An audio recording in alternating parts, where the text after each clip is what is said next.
7명의 사상자가 발생한 대전 유성구 국방과학연구소 ADD 폭발 사고 관련 속보입니다. 이곳은 보안시설이라 큰 사고가 나도 언론조차 접근하기 어려운데요.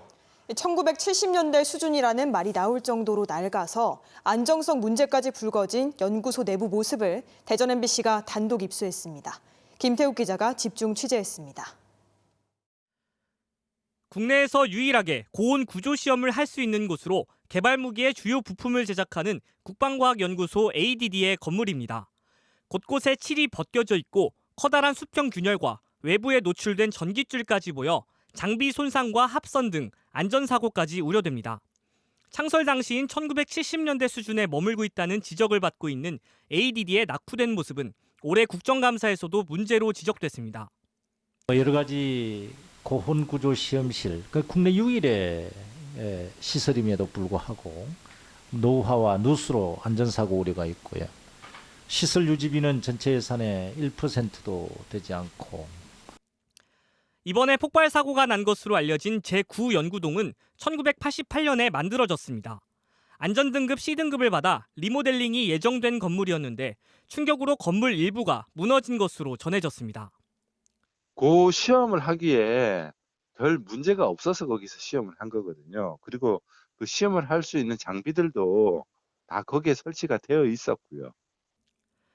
전국에 있는 ADD 건물 600여 동 가운데 30년 이상 지난 건물은 3분의 1이나 됩니다. 또 변압기와 냉동기, 냉각탑 등 장비 4개 중 1개꼴로 내용 연수를 초과했습니다. ADD 측도 연구소 시설물은 법규상 안전등급 지정 대상이 아니지만 노후 때문에 안전사고 위험이 늘어난다고 국회에 답변했습니다.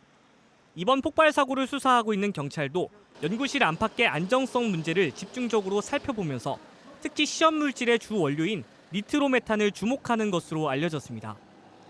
안전보건공단 화학물질정보 MSDS에서는 니트로메탄이 화학물질관리법상 사고 대비 물질로 격렬하게 중합 반응해 화재와 폭발을 일으킬 수 있고 실내외 하수구에서 증기 폭발을 낼 위험성도 있다며 열과 스파크, 화염, 고열을 멀리하라고 규정하고 있습니다. 산업용으로 많이 쓰는 연료고요. 단지 그 물질에 대한 민감성보다는 아마 그 장비의 오작동에 아마 가능성이 있지 않을까 하는 저는 추측만 해보죠. 정확한 말씀 드릴 수 없습니다.